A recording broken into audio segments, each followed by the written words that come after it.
everyone, and welcome to First Things First. I'm Jenna Wolf alongside Nick Wright, Brandon Marshall, Kevin Wildes, and we come on the air this morning with significant concerns over the future of this NBA season. That after the events that took place yesterday. We have a lot to cover today and a lot to get to. Let's get started with the biggest news of this morning. The NBA and the Players Association announcing the Milwaukee Bucks decision not to play last night. That in response to the shooting of Jacob Blake by police in the Bucks' home state of Wisconsin. It sparked unity among the teams scheduled to play last night, resulting in the cancellation of all of last night's games, the entire schedule. Just a few hours later, players gathered in the bubble to discuss the best path moving forward. Shams Charania reported that during this meeting, the players from the Lakers and Clippers voted to boycott the remainder of the playoffs. There's a lot to get to here this morning. Brandon, I want to start with you. What was your reaction to how yesterday played out? Yeah, Jenna, I think I should start with the seat that I feel like I need to occupy. Making this transition from NFL player to now full-time broadcaster, you know, you think about, okay, what is my identity? Who am I? What seat do I occupy? And when I thought about that, you know, a month ago when you guys gave me this opportunity, the first thing that came to mind was you have to be organic and tell the player's story always. I don't care if you're 50 years old and you're still on TV, you got to tell the player's story. So I think about the athlete and I think about how what we're seeing is counter culture to who we are. It's not in our DNA to not play. Think about all the stories that we've heard over the years since we've been covering sports, playing sports about the athlete. Football, basketball, tennis, baseball. It's my sanctuary, it's my escape. We see this in avid runners. I run to get away, to break stress. So for an athlete not to play says a lot.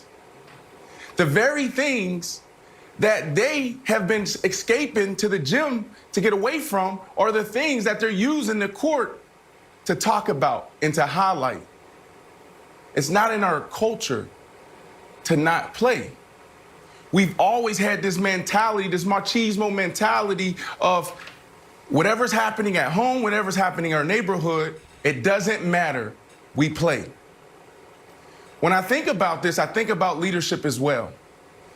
I saw Tony Sparano with the Miami Dolphins lead black and white men and women.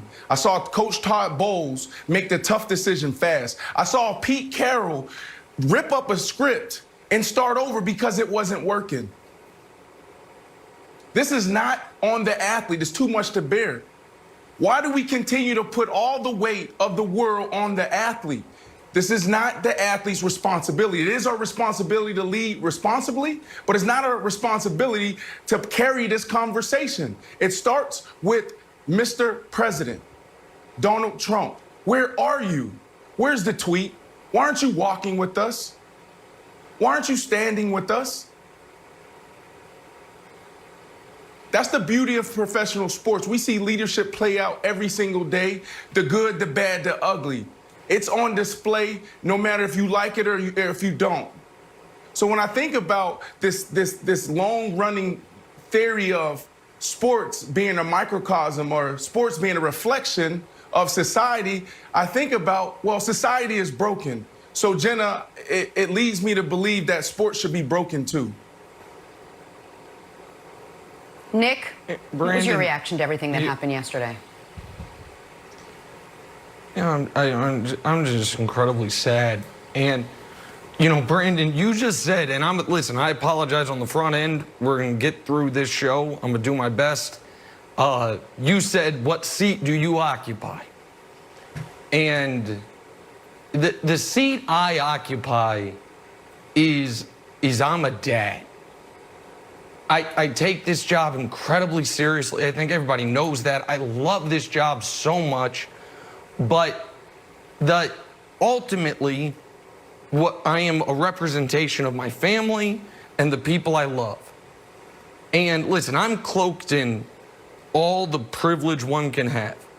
A white guy, public figure, came from a stable background, all that.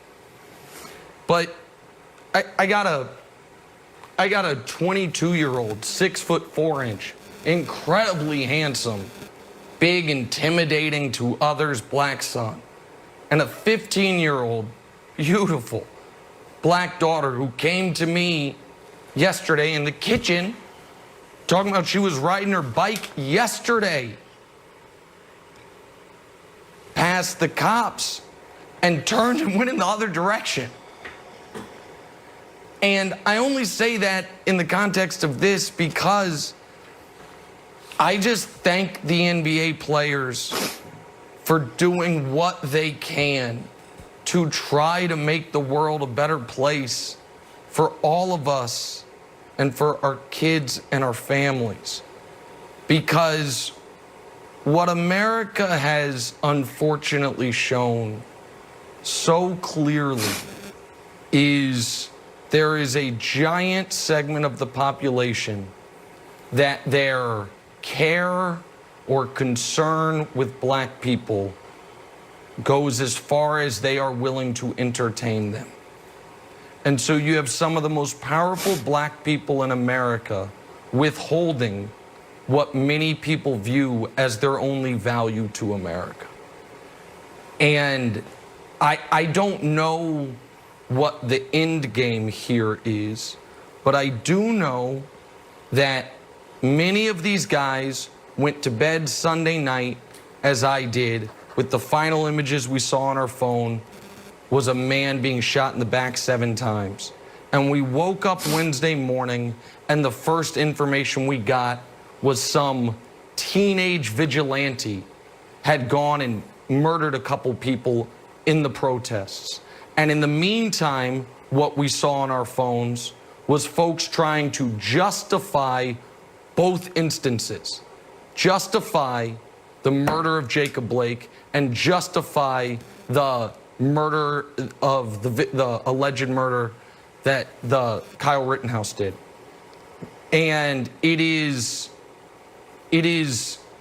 so incredibly tough to ask 20 to 20-something to 30-something-year-old athletes, listen, it's on you to help move America forward. But no one else is stepping up in this void, and so it falls, as it very often has, on them. And so I appreciate the sacrifices they're making, and I hope that for folks that don't have a personal connection to what's going on, they understand that for many people, this is a life and death moment and a concern for the people you love that shakes you to your core. And so I don't know if anything I said there, Wilds, made any sense, but that's my reaction this morning. It did, and I appreciate you sharing, and Brandon, thank you as well. I wanted to put some historical context on the events. I felt a tangible sense yesterday that I was witnessing an iconic moment in sports history and in the history of this country. And a little background, in 1959, Elgin Baylor, of the then Minneapolis Lakers, boycotted a game in West Virginia after he was told he couldn't stay at the same hotel as his white teammates. And then 2 years later, Casey Jones and Sam Jones, Satch Sanders, and a 27-year-old Bill Russell refused to play in a preseason game in West Virginia after being denied service at the team hotel. Bill Russell's now 86 years old. So that hotel was in Kentucky, I'm sorry. Bill Russell's 86 years old. And as President Obama succinctly put it while he's awarding him the Presidential Medal of Freedom, Bill Russell stood by Ali, he marched with King, and stood up for the rights and dignity of all men. And yesterday, Bill Russell tweeted this: "I'm moved by all the NBA players for standing up for what is right. To my man, the Jet TNT, Kenny Smith, I would like to say thank you for what you did to show support for the players. I am so proud of you. Keep getting into good trouble." And simply put, if you're making Bill Russell proud and emulating the late John Lewis by getting into good trouble, that means you're on the right side of history and following in the footsteps of American icons. Here's the clip of Kenny Smith that made Bill Russell so proud. Take a listen.